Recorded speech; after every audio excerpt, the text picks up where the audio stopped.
Oi, tudo bem com você? Welcome to Intermediate Portuguese, the only podcast that truly helps you tell your story in Portuguese the way you do in your native language. This is Ellie coming to you from Salvador, Bahia, and today, after listening to this episode, you'll have some good vocabulary to talk about shopping.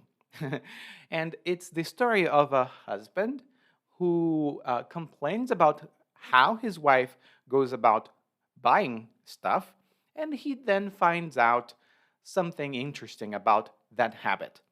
And if you don't have the learning guides, you can go to our website to grab one to see what they look like because the expressions that we discuss here are discussed in more detail in the learning guide, along with the transcript of everything that I say in Portuguese.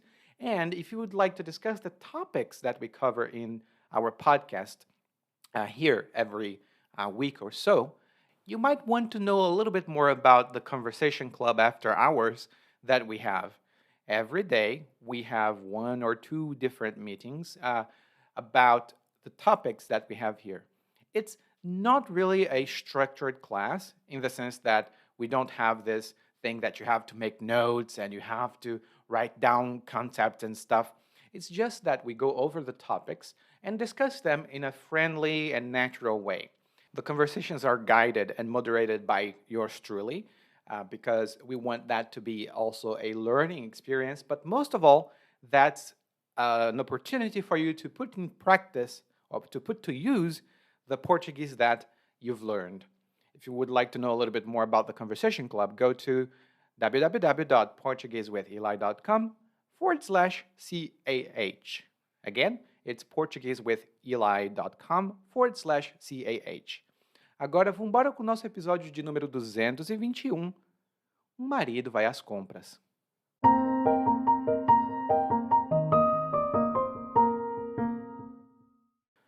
Talvez eu não seja o melhor dos maridos, mas tampouco sou um dos piores. Não que eu seja essas mil maravilhas. Sei dos meus defeitos e tento saná-los, mas tem vez que é difícil arrancar o mal pela raiz. Veja só a minha relação com minha esposa. Ela acredita numa coisa chamada terapia de varejo. Confesso para você que, para mim, esse termo é inédito. É que eu sou das antigas e essas coisas modernas de gente jovem sempre me escapam. Mas, voltando ao assunto, essa terapia de varejo nada mais é que aquela extravagância de ir a uma boutique, encher o sacolão de roupas sem nem ir ao provador e depois passar tudo no cartão. Eu bem que aceitaria esse desbarato. Com essa vida de cão que a gente leva, a gente tem que fazer como disse a Marta Suplicy. Mas é que a gente já está numa situação russa. Mais um pouquinho e a gente fica no fundo do poço. Minha esposa reclama, diz que eu estou cerceando a liberdade dela usar o dinheiro da casa. Concordo, mas o pior cego é aquele que não quer ver. Bom, depois da última, porém, vi que ela ficou combalida e resolvi ver a questão pelo lado dela. Talvez houvesse alguma coisa que eu não entendesse muito bem. Quem sabe eu até visse alguma graça na caça ao tesouro nas vitrines das lojas do shopping. Fui lá com um daqueles sacolões que minha esposa leva para as compras e, em vez de me deixar ser acossado por um vendedor, fui lá e acossei o primeiro que vi, em busca de dicas para escolher uma roupa que me caísse bem. O vendedor parecia apreensivo. Não é todo dia que aparecia um homem de meia idade, careca e bigodudo, tão ávido por fazer compras. Mas, mesmo assim, me ajudou a escolher as roupas dos cabides e a experimentá-las. No final de um dia longo de compras, me dei conta da euforia que era comprar vestuário. E desde então, minha esposa é quem tem que me segurar. Senão, vou à loja e compro tudo.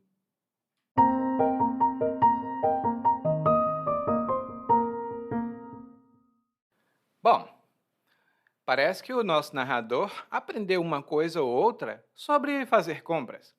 E é exatamente isso que nós vamos descobrir agora. O que é que o narrador aprendeu, né? Mas, para começar a história de hoje, o narrador diz que talvez ele não seja o melhor dos maridos, mas tampouco é um dos piores.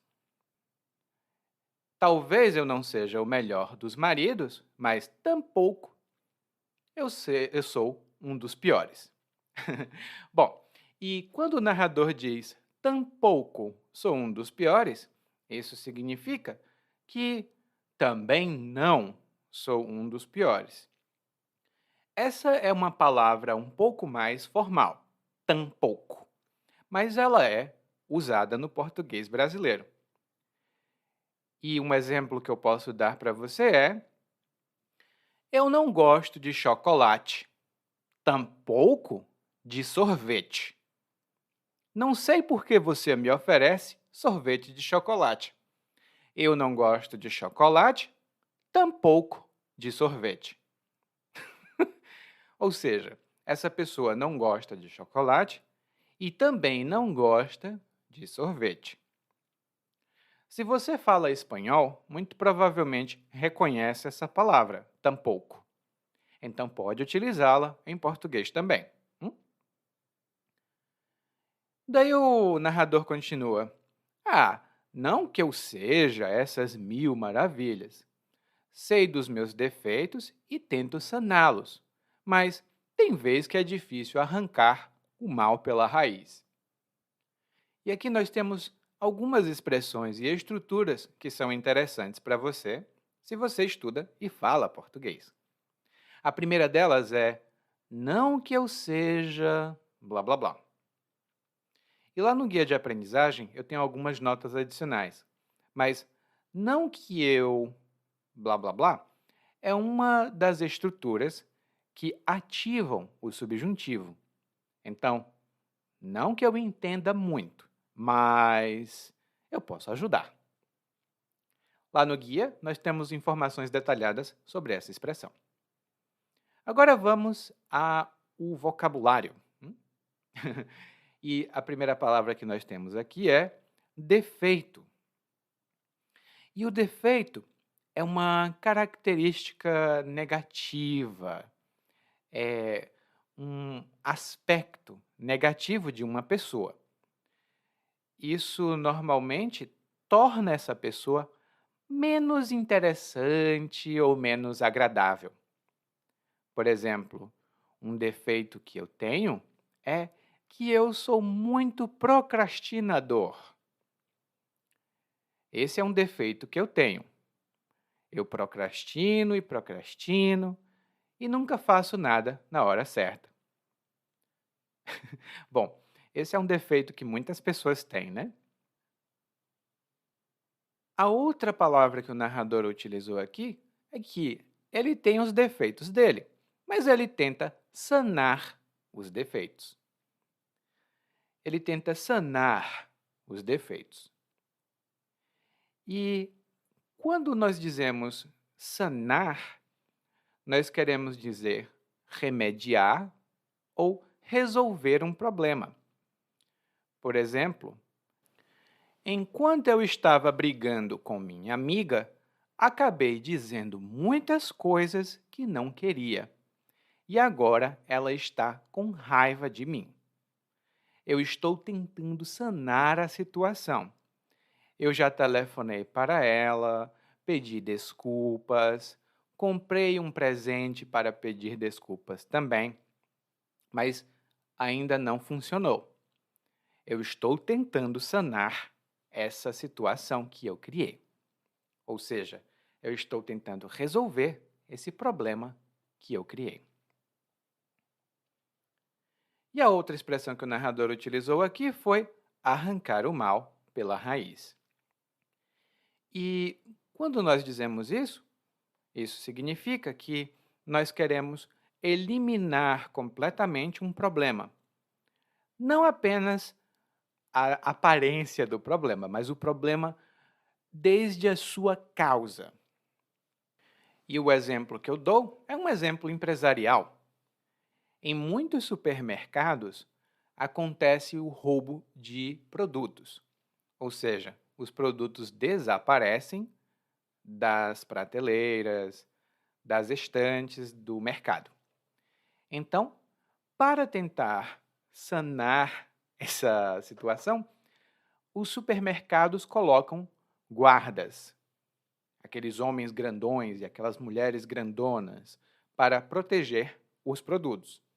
Só que isso não resolve. Para arrancar o mal pela raiz, ou seja, para resolver a situação de uma vez por todas, tem que descobrir por que as pessoas roubam. Hum? Não só impedir de roubar. A gente tem que descobrir por que elas roubam e então arrancar o mal pela raiz, fazendo com que elas não roubem mais. Bom, o narrador diz que está tentando mudar, mas que ele tem problemas profundos que são difíceis de resolver, pelo menos para ele mesmo. Daí ele começa a falar um pouco sobre a relação que ele tem com a esposa. Ele diz que a esposa faz uma coisa chamada terapia de varejo. Terapia de varejo. E essa é uma expressão moderna e significa fazer compras, né, sair para o shopping e comprar muitas coisas para aliviar o estresse, para se desestressar, para relaxar. Tem gente que compra para relaxar. Então, essas pessoas estão fazendo terapia de varejo. Para o narrador, a terapia de varejo é algo inédito. Mas só é inédito porque o narrador é das antigas. Aqui temos duas boas expressões. A primeira delas é inédito. E inédito é algo que nunca foi visto, nem ouvido e que nunca foi conhecido antes. Normalmente nós falamos de filmes inéditos, livros inéditos, mas nós também podemos dizer que alguma coisa para nós é inédita. Então, quando o homem foi à Lua pela primeira vez, isso foi algo inédito na história da humanidade, porque antes nenhum homem jamais tinha ido para a Lua, tampouco pisado na Lua. Bom, mas o narrador diz que isso só é inédito para ele porque ele é das antigas. E quando a gente fala que alguém é das antigas, ou alguma coisa é das antigas, isso significa que essa pessoa ou coisa é de um tempo passado, de uma época passada, que é muito diferente do que nós temos agora. Por exemplo, muitos jovens hoje em dia gostam mais da música das antigas. Muitos jovens hoje em dia preferem a música das antigas. Ou seja, eles preferem as músicas que foram criadas e gravadas, talvez em 1960, 1970, e não no ano corrente. E aí ele diz, como eu sou das antigas, essas coisas modernas de gente jovem sempre me escapam. E escapar aqui significa que algo não é compreendido ou que algo não é entendido muito bem.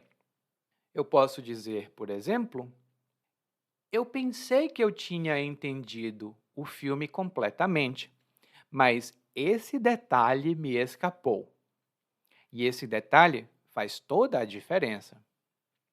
Ou seja, eu assisti o filme e teve um detalhe que eu não entendi ou que eu não percebi.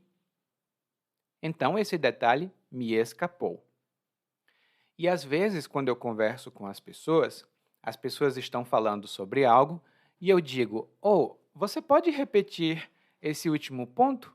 Tem algo que está me escapando." Você pode repetir esse último ponto porque tem algo que está me escapando. Bom, apesar de o termo escapar ao narrador, né, esse terapia de varejo, ele entende agora o que é. E a definição que ele dá é a extravagância de ir a uma boutique, encher o sacolão de roupas sem nem ir ao provador e depois passar tudo no cartão. Ele, ele não tem uma visão muito positiva disso, não, porque ele chama a terapia de varejo de extravagância. E a extravagância é qualquer comportamento ou ação exagerada. Hã? Se eu pego, por exemplo, 20 hambúrgueres para comer, isso é uma extravagância. Mas normalmente nós usamos essa palavra para falar de gastos também. Quando você gasta dinheiro e gasta excessivamente, isso é uma extravagância. E aqui eu posso dar um exemplo pessoal para vocês. Durante muito tempo, sentia dor nas costas e procurava todo tipo de solução, mas não encontrava nada. E aí eu fiz uma extravagância. O que foi que eu fiz? Eu comprei uma cadeira de massagem. É uma cadeira de massagem automática que você liga e ela faz uma massagem tão relaxante nas costas. Mas foi uma extravagância, porque custou muito dinheiro e agora eu não uso mais. Então nem precisava. Custou muito dinheiro e eu nem uso mais. Então foi uma extravagância. Aí, pessoalmente, para eu resolver esse problema, né, para eu sanar esse problema, eu dei de presente essa cadeira de massagem para minha irmã. E hoje ela usa. Eu não uso, não gosto. Bom, a outra palavra que o narrador utilizou aqui foi boutique. E a boutique é um tipo de loja, geralmente uma loja que vende roupas e moda, mas que é especializada em roupas de alta qualidade ou roupas exclusivas. Não é uma loja de roupas populares, não. São roupas chiques. E, normalmente, quando a gente vai comprar roupas, nós precisamos experimentar, né? Precisamos ver como essas roupas ficam. Então, nós vamos a um provador. E o provador é o espaço nessas lojas de roupas onde os clientes podem experimentar as roupas antes de comprar. Inclusive, é muito importante ir para os provadores, porque se você compra uma roupa e ela não é boa para você, você vai ter muita inconveniência. Precisa voltar à loja, precisa trocar a roupa, não é bom. Então, as pessoas vão ao provador. E normalmente nas lojas nós temos os provadores masculinos e os provadores femininos. E eu já vi em algumas lojas, mas poucas, eles têm um provador infantil, ou seja, só para crianças. Mas, no geral, nós só temos os provadores masculinos e femininos. E você talvez pense, se chama provador, eu posso provar uma roupa? Pode. Você pode experimentar uma roupa ou provar uma roupa. Lá no nosso guia de aprendizagem, eu vou incluir algumas informações adicionais sobre isso. Bom, e quando você compra alguma coisa, você tem que pagar. Pelo menos é bom pagar. E aí, o narrador diz aqui que a pessoa passa tudo no cartão. E quando você passa algo no cartão, isso significa que você compra essa coisa utilizando o cartão de crédito ou de débito, não faz diferença. Se você passa no cartão, você compra usando o cartão de crédito ou débito. Aqui no Brasil, geralmente, nós usamos crédito. E geralmente a gente pergunta, quando nós somos trabalhadores da loja, como você vai pagar? Ou como você prefere pagar? Ou qual é a forma de pagamento? E aí o cliente diz, eu vou passar no cartão. Lá no guia de aprendizagem, tenho algumas notas adicionais sobre esse tipo de interação. Bom, depois de explicar o que é a terapia de varejo e dizer que a esposa dele gosta disso, o narrador começa a falar um pouco da situação financeira em que eles estão. Ele começa dizendo que até aceitaria esse desbarato, porque eles têm uma vida de cão e eles têm que fazer, como disse a Marta Suplicy. Mas a situação está russa. Caramba, nós temos muita coisa aqui que falar. A primeira expressão é o desbarato. O desbarato tem outros significados, mas aqui no monólogo ele significa gastar dinheiro de uma maneira irresponsável. Quando alguém gasta dinheiro sem pensar no que precisa pagar, nas suas obrigações, ela está cometendo um desbarato. Por exemplo, eu até ganho um salário bom. Eu ganho razoavelmente bem. Mas com o desbarato dos meus filhos, todos os meses, eu mal tenho dinheiro para comprar comida. Porque os meus filhos compram videogames, eles fazem dívidas, eles fazem compras que não podem pagar e depois pedem a minha ajuda. Então, como todos os meses eles fazem esse desbarato, eu que acabo tendo problemas. A segunda coisa que o narrador falou é que, bom, ele até aceitaria esse desbarato, esse gasto irresponsável, pois eles têm uma vida de cão. E quando nós dizemos que é a vida de cão, é uma vida difícil, uma vida sofrida, com muitos problemas e obstáculos. Por exemplo, quando eu era mais jovem, eu levava uma vida de cão. Trabalhava das 8 da manhã às 8 da noite, pegava ônibus, 3 horas para ir, 3 horas para voltar, chegava em casa, dormia, acordava, voltava a trabalhar. Era uma vida de cão. Hoje, graças a Deus, minha situação melhorou.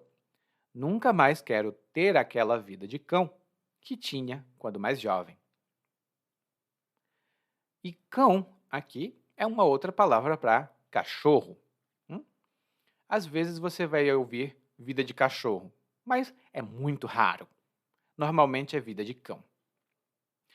Lá no nosso guia de aprendizagem eu tenho uma notinha sobre essa expressão e do porquê nós preferimos a palavra cão.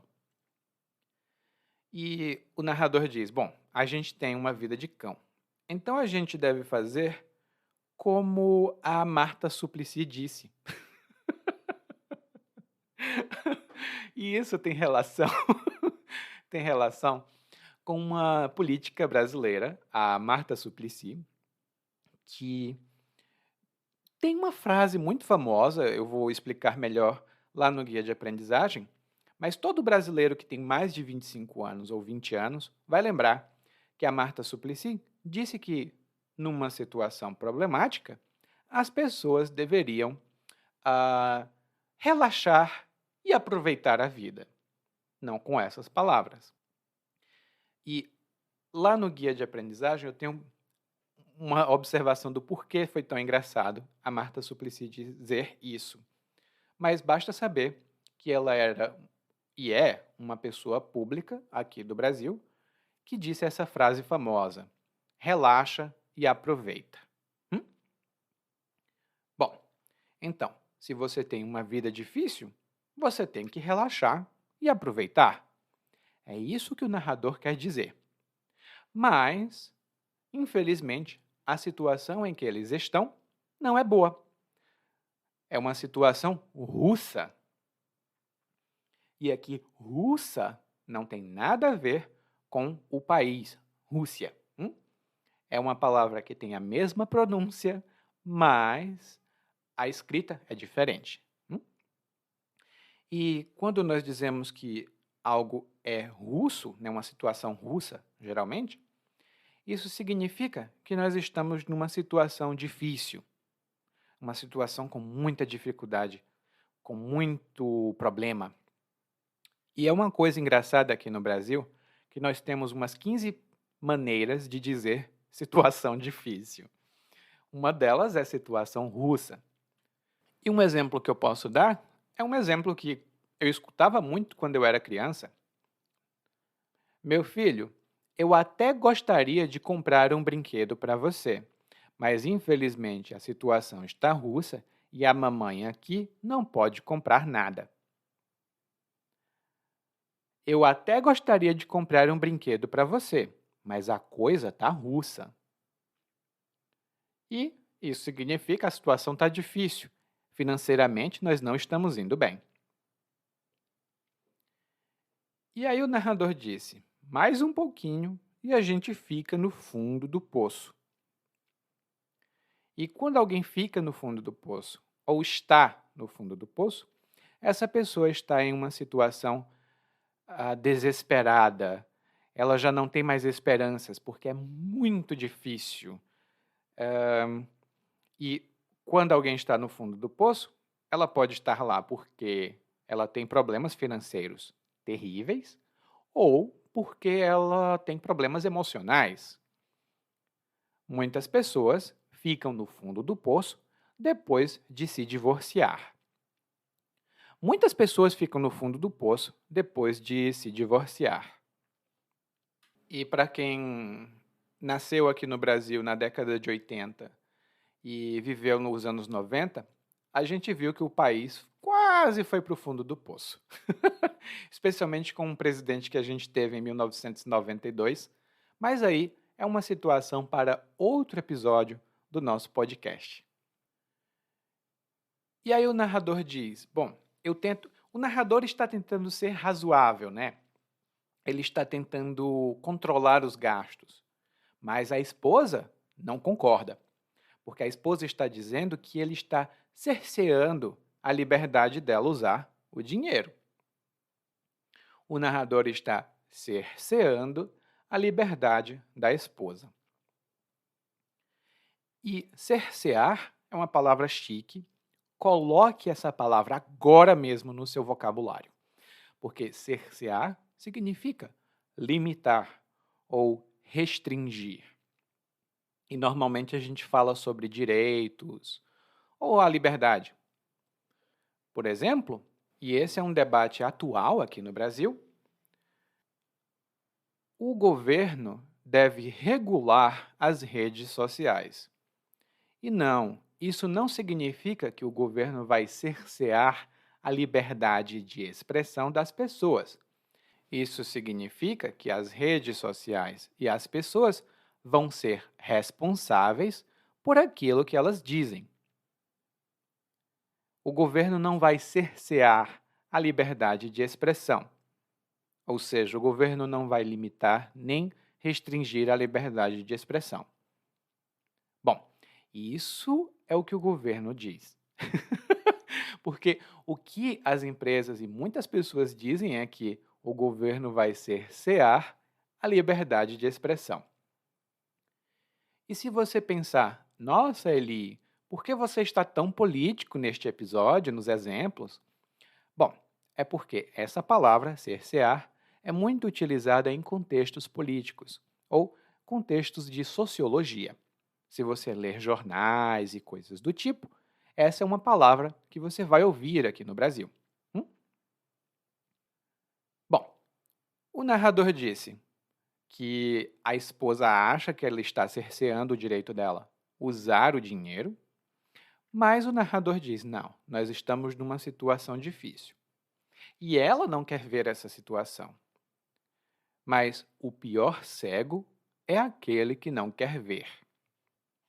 O pior cego é aquele que não quer ver.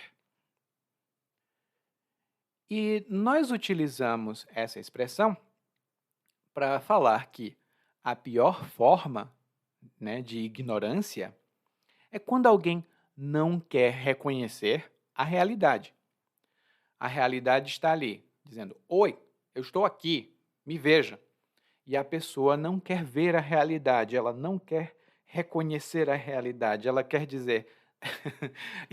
e a imagem que me vem à cabeça é uma pessoa que coloca os dedos nos ouvidos e ela coloca os dedos nos ouvidos, ela fecha os olhos e fica lá lá lá lá lá lá lá lá lá lá lá lá lá lá lá para não ouvir o que estão dizendo e nem ver o que estão mostrando. Então, o pior cego é aquele que não quer ver.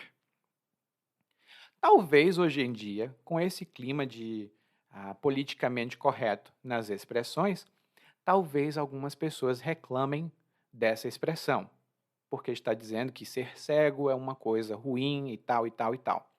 E eu concordo, tem alguma coisa negativa aí, mas é uma expressão muito utilizada nas nossas conversações aqui no Brasil. Daí o narrador provavelmente discutiu ou brigou com a esposa, não sei. Ele não fala claramente, mas ele diz que depois da última, a esposa dele ficou muito combalida.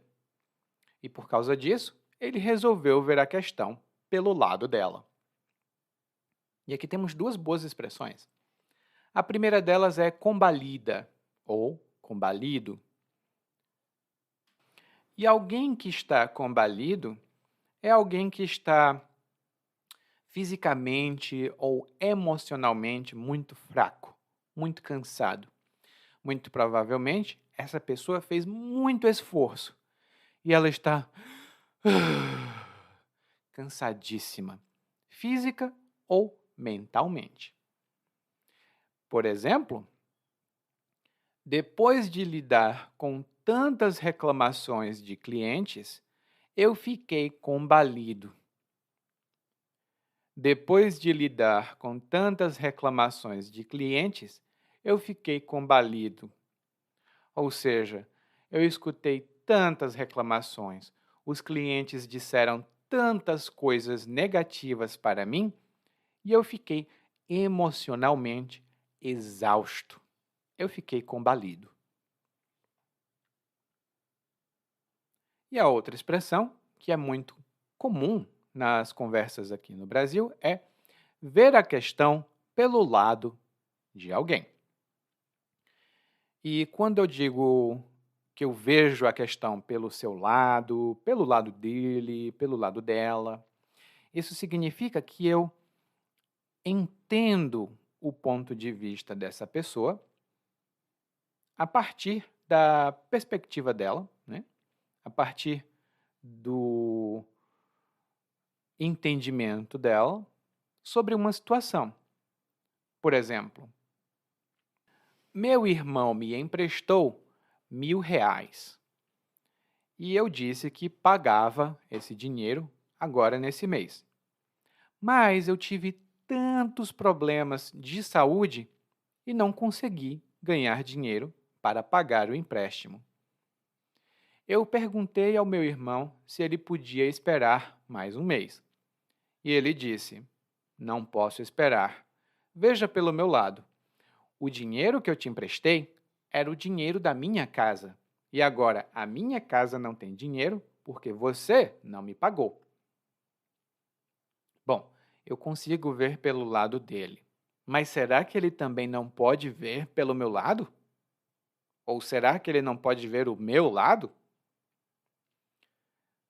Bom, essa situação é complicada. Tá todo mundo no fundo do poço e eu não sei quem é que está mais errado.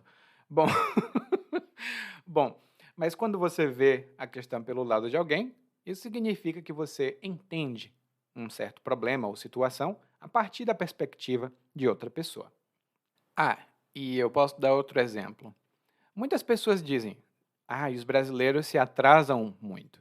Eles nunca são pontuais. Bom, eu concordo, eu sou brasileiro. Mas veja a questão pelo nosso lado. Você já viu o trânsito no Brasil? É impossível a gente chegar em algum lugar a tempo. É terrível. Então veja a questão pelo nosso lado. O trânsito aqui é ruim. E aí o narrador diz: Bom, eu resolvi ver essa situação com a perspectiva da minha esposa, porque talvez eu visse alguma graça na caça ao tesouro nas vitrines das lojas do shopping. Se eu visse a situação pelo lado dela, né? Visse a questão pelo lado dela, talvez eu visse alguma graça na caça ao tesouro nas vitrines das lojas do shopping. Esse narrador é muito poético. Estou gostando dele. Bom, aqui nós temos algumas expressões interessantes. O primeiro é ver graça. E quando a gente vê graça em alguma coisa, isso significa que a gente acha essa coisa interessante ou divertida. Por exemplo, eu sou brasileiro, mas eu não vejo nenhuma graça no futebol. Eu sou brasileiro, mas eu não vejo nenhuma graça no futebol. Por que as pessoas são tão malucas quando o assunto é futebol? Eu não vejo graça no futebol. Ou seja, eu não acho o futebol interessante, divertido ou agradável. Bom, a outra expressão que o narrador utiliza é a caça ao tesouro. E a caça ao tesouro, originalmente, é um jogo onde os participantes têm que encontrar coisas específicas em lugares escondidos. Mas aqui no monólogo, significa procurar coisas para comprar, coisas interessantes, coisas boas, que são difíceis de encontrar. E o exemplo que eu posso dar é um exemplo que realmente acontece comigo. Às vezes, eu vou às livrarias procurar um dicionário. Eu gosto de usar dicionários, sabe? Então, eu tento encontrar os dicionários bons, mas encontrar um dicionário bom é uma caça ao tesouro. Eles nunca estão onde você espera e é muito difícil encontrar um bom que você goste. E é realmente verdade. Tem um dicionário que eu estou procurando desde o ano de 2012. Aí você vai dizer, Eli, você não está procurando muito bem. Eu estou. É um dicionário de tradução antigo, de 1960. Meu Deus, e é uma caça ao tesouro. Eu não encontrei esse dicionário ainda. Difícil, viu? Mas voltando ao monólogo, o narrador disse que talvez ele visse alguma graça na caça ao tesouro nas vitrines. E a vitrine é a parte da frente de uma loja, qualquer loja, onde os produtos são exibidos, onde os produtos são mostrados para atrair os clientes. Muitas vezes, os clientes estão passando na frente de uma loja e eles veem alguma coisa interessante na vitrine e dizem: eu quero ver esse produto. E aí elas entram na loja, porque elas viram alguma coisa na vitrine. E aí o narrador resolveu ir à loja. Ele pegou um sacolão de compras e dentro da loja ele acossou o primeiro vendedor que ele viu. E o narrador utilizou essa palavra muito interessante, acossar. E quando uma pessoa acossa você, por exemplo, isso significa que essa pessoa persegue, essa pessoa pressiona você insistentemente. Ela vai para cima de você e fica falando com você e pressiona você a fazer alguma coisa. Por exemplo, os jornalistas acossaram o político atrás de respostas para as suas perguntas. Os jornalistas acossaram os políticos atrás de respostas para as suas perguntas. Muito provavelmente os jornalistas ficaram: Ei, senhor, você pode responder isso? Por que isso aconteceu? Por quê? Por quê? Por quê? Por quê? Por quê? Eles estão acossando o político. E, no caso aqui, é uma coisa bem comum no Brasil, não sei como é no país de você, mas aqui no Brasil, quando você vai a uma loja, um vendedor ou uma vendedora se aproxima imediatamente e diz: Posso ajudar? E aí você diz: eu estou só olhando. E a pessoa diz: tudo bem, eu estou aqui para ajudar. E ela não sai de perto de você. Para onde você vai, ela está junto, está muito pertinho ali, acossando você, querendo que você compre alguma coisa. E o narrador acossou o vendedor atrás de dicas para escolher uma roupa que caísse bem nele. E quando nós falamos que uma roupa cai bem na gente, por exemplo, uma roupa cai bem em mim, ou uma roupa me cai bem, isso significa que ela parece boa, ela parece muito adequada para mim. Por exemplo, eu acho que eu estou um pouco acima do peso. Então, uma roupa tão pequena não cai bem em mim. Uma roupa tão pequena não cai bem em mim. E isso às vezes acontece. As pessoas me dão roupas de presentes e são roupas de academia. E eu digo, eu sou uma pessoa um pouco grande. Essas roupas são pequenas, elas não caem muito bem em mim, não. Lá no guia de aprendizagem eu tenho algumas observações adicionais sobre essa expressão. E o narrador diz que o vendedor parecia apreensivo.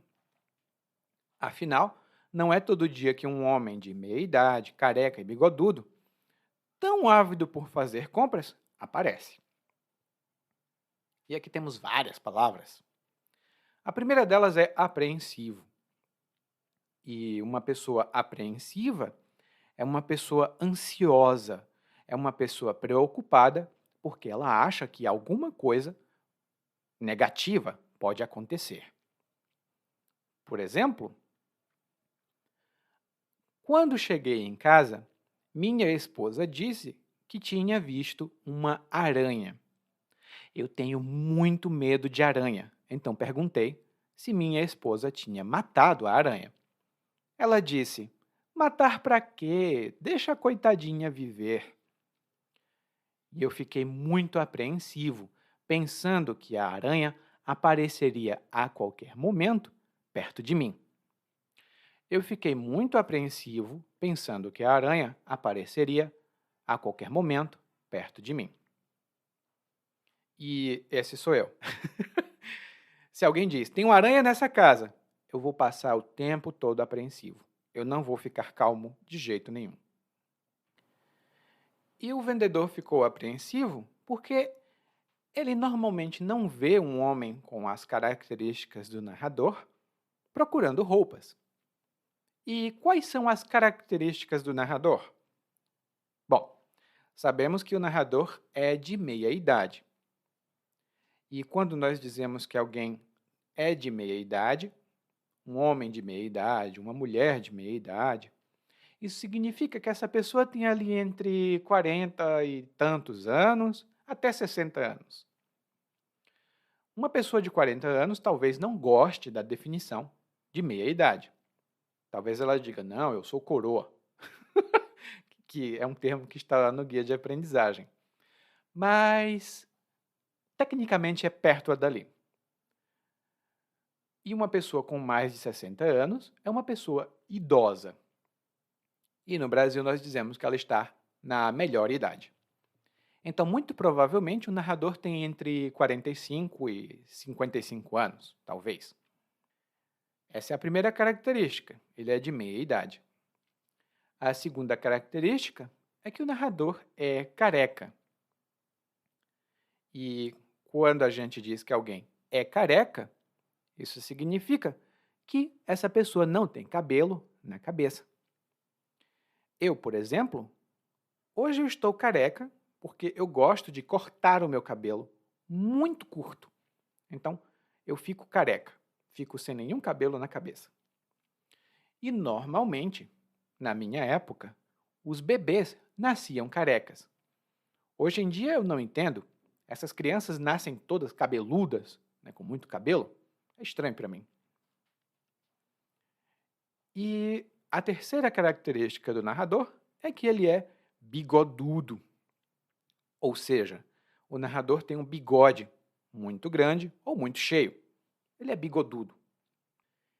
E esse homem, de meia idade, careca e bigodudo, está ávido por comprar roupas.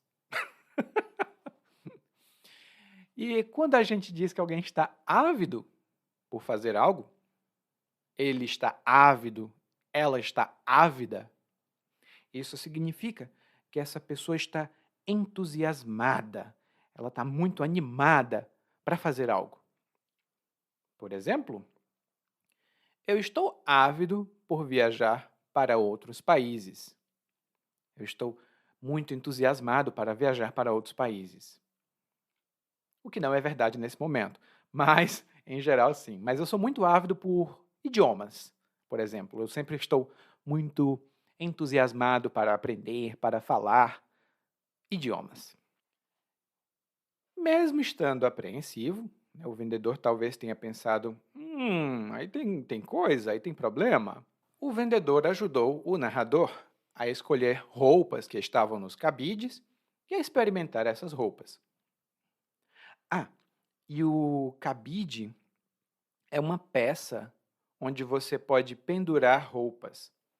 Nas lojas de roupa, as roupas normalmente ficam penduradas nos cabides. E o narrador diz no final: bom, depois de um longo dia de compras, eu me dei conta da euforia que era comprar vestuário. E a euforia é, é um sentimento de felicidade, de animação, é algo extremo. Você está muito eufórico ou muito eufórica. E uma pessoa que ganhe na loteria pode sentir euforia.